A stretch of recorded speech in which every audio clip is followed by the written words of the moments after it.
Your lighting looks really good now too. Yeah, I like because that. some lighting failed. Oh, really? The camera I like above it. the You look like camera you're telling ghost stories. the camera above me died. So now I look like I'm Oh, in front of a campfire. yeah, I like that. Can you tell us a ghost story? All right, I'll make one up. Give me, all right, uh, Wes, give me one element to the ghost story, just something that needs to be included. And then Justin, you give me afterwards one element that needs to be included in the ghost story. Deal? Deal. Okay, let's do it. Alien intervention. Okay, got it. Justin? A collision of dimensions. Wow, you guys are going easy on me tonight. Alright. So, even though you can't hear the Sass Boy music, I'll tell the ghost story to the Sass Boy music. Wait, I meant to say Yeah, what? timeline collision. That kind of Timeline dimension. collisions. An alien intervention. Alright, here we go. There was once a human being who thought they were advancing the human race in a way in which the practical, tangible structure that is so inherent to this reality was addressed. In fact, this human wore the name Gravity.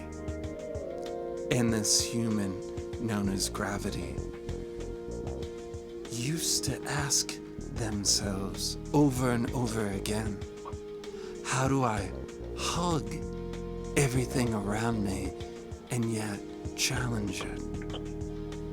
It's a question some nurturing beings ask themselves every day. How do I nurture what I see around me and yet challenge it to be more, to grow into the will of whatever is? So this human being we shall call Elon Husk. And Elon Husk, sorry, what's so funny? Anyway, Elon Husk found themselves with innumerable resources to address this question. Elon Husk thought, hey, if I can feel gravity in the way I do, should I not translate that into the human experience? Wasn't I given all these resources to launch pad out of this, to give everyone something of a shooting star to look to, but a shooting star that doesn't fall down or across the sky, but goes up and out in the trajectory, even symbolically, of what earthlings feel? Well, Elon Husk was delusional in a lot of ways, but Elon Husk had all the means at their disposal to start to challenge the gravity that was a part of everyone's existence on Earth. And everyone started to get on board. They were like, hey, just because you're aiming for this anti-gravity, I can get on board. And everyone started to symbolically look for the anti-gravity in their own lives. Elon Husk, though, had integrity. So the very first experiment that Elon Husk had to create a tangible material vessel that could take everyone out of their own gravity, they decided to ride in themselves, to not put some weird astronaut in there. So let me fast forward to the first time Elon Husk decided to leave the Earth's atmosphere, feeling every essence of its gravity. And I'll tell you right now, in this ghost story, that this is the essence of the ghost story. Elon Husk did all the mathematics. Elon Husk learned what gravity was, and that gave Elon Husk the ability to transcend the laws of gravity because they understood the laws. Not like some reckless teenager that was born into Northern California. Elon Husk decided they would embrace all the gravity around them. Anyway, so from there, let's fast forward again to this takeoff. Elon Husk takes off into hyper outer space. Hold on. Hyper outer space. And when Elon Husk gets into outer space, after all those lessons, all the exercises, all the studies, all the ways of making money, all the ways that Elon Husk had seen other human beings try out their ideas but fail because of discipline or means, Elon Husk was in the outer space. And then all of a sudden, right about when the glory of objectivity was about to hit our astronaut, there came a sudden shudder within the light intake systems of his vessel. I said his, but I meant their vessel. There was something unexpected and something subtle, something beyond their control. Their instruments started to detect something that was not a threat. And Elon Musk, with no gravity now, felt themselves helpless, their strength taken from them. Everything that they had dedicated their lives to overcoming, the gravity of the lessons of Earth, were finally overcome. And yet, there was another echelon, another shell, something they had to overcome. The glitches that came about at the same time that this realization took them gave them a slight anxiety. And then, out of nowhere, Bernie Sanders appeared. Bernie Sanders without a spacesuit. Bernie Sanders was floating in a one-piece suit made of ferns. Made of what? Ferns. Bernie Fern. Sanders had a fern one-piece suit. Apparently, someone from an obscure Montessori school down in New Mexico decided to make him a suit of ferns. And Bernie Sanders decided, hey, I got nothing else to lose. I might as well give it a try, and put the fern suit on, and was immediately propelled into outer space.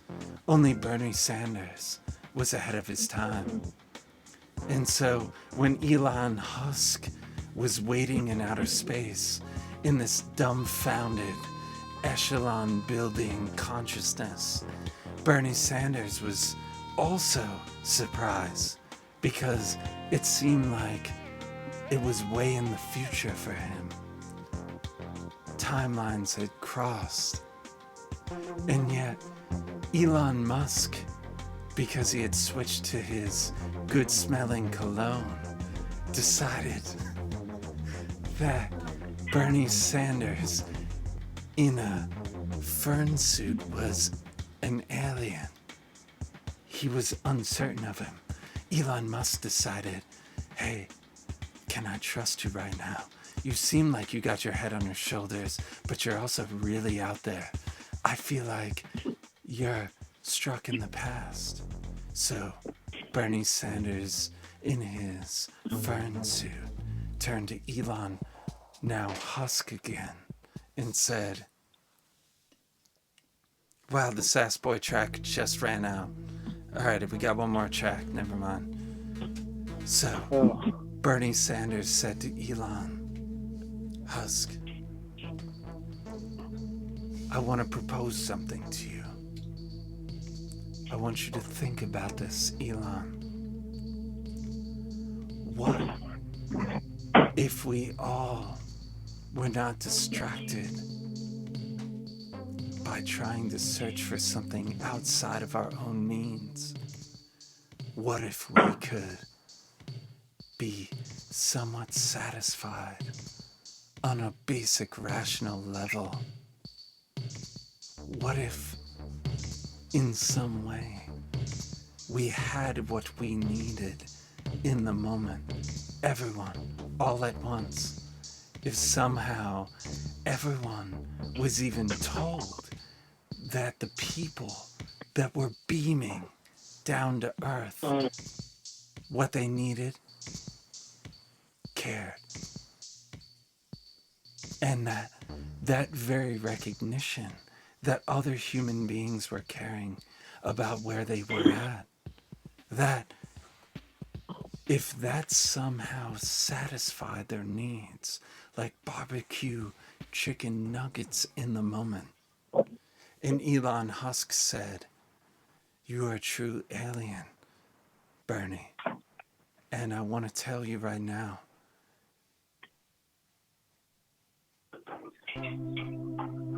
thanks, Sass. Joe Manchin is a real threat in the future. And then Bernie says, tell me about it. And then Elon Husk says, I came out into the atmosphere because I wanted to have an objective viewpoint on humanity. I had all the means. I tried to work within the system of humanity, but I realized I was just another human trying to operate within a paradigm that I was trying to fix. And Fern Bernie said, I know, you have to ask the children to make a suit of ferns for you to get out of there. You try to use your money to get an objective viewpoint. It doesn't ever work. Money has a spell to it in itself. You need to not denounce money, but to see it as a vehicle, which I know you have, but to see how it speaks through those that don't have it.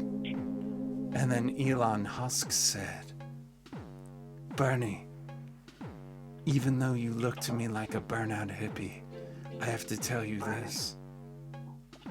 I have no idea what to do from now but to watch Joe Rogan occasionally go on there and say, I will provide the framework for all of you to overcome your problems in an old paradigm, while me, myself, as an egoic individual, will go through a spiritual journey to find out how I can provide that framework in another way. Meanwhile, many have to suffer. And then Bernie said, listen, they don't need to suffer as greatly as you think they do, Elon Husk. We can do something in the moment. And Elon Husk says, listen, my finances are what create my objective reality. I can't give them up like you want to. And then Bernie says, are you Kelly Loeffler, you piece of shit? Are you gonna call me a radical socialist? And then Elon Musk goes, listen, you can smell me all you want right now, but I'm not giving it up.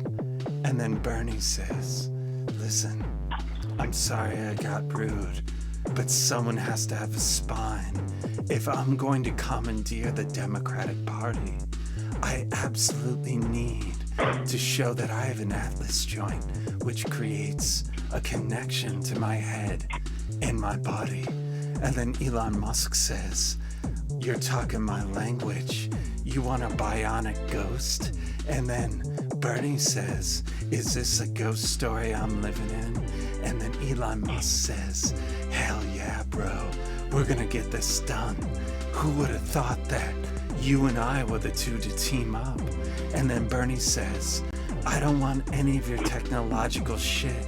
I want to be a human being, thinking about human beings from this perspective. There are no plateaus, Elon. We're always going to have to be thinking about human beings from this perspective." And then Elon says, "Hey, the campfire is getting tiresome to keep up. Can we just have an automated campfire maker?" And then Bernie says, "Not on my watch. I fear my time is faint, like Obi-Wan Kenobi pre-Disney." And then Elon Musk says, "I'm afraid I'm gonna have to sell out, Bernie, but your ghost shall live on, somewhat, in my technology's aim. But I take what you said. We cannot solve this paradigm's problems through this paradigm's solutions.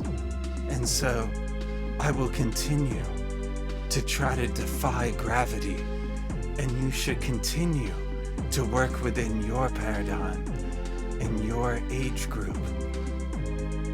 And somehow we will meet in weird cross-temporal existence as alien brothers that shall never give up." And then Bernie said, "Stop loving Joe Rogan so much." And then Elon said, "But Tulsi Gabbard's not that bad. I think she's just confused." And then Bernie said, "What?" And then Elon said, "Listen, I'll do commercials." And Bernie said, "I gotta go. The Sass Boys are playing." End of story. Campfire goes out. Everyone sighs, wishes there was something more. Some kid with a s'more has an unburned marshmallow at the end of a stick. An old hippie that was hiding in the woods looks at him, comes out and says, "Kid, you're holding America on the end of a stick." The kid says, "It's just an unburnt marshmallow." And the old hippie says, "You should be thankful it's not burnt yet." And then the kid says, "I think I'm just gonna eat it because there's nothing left to do." And then Bernie comes running out of the woods in a bearskin suit and knocks the marshmallow out of the kid's hand and hands him a carrot. Yeah. Bernie.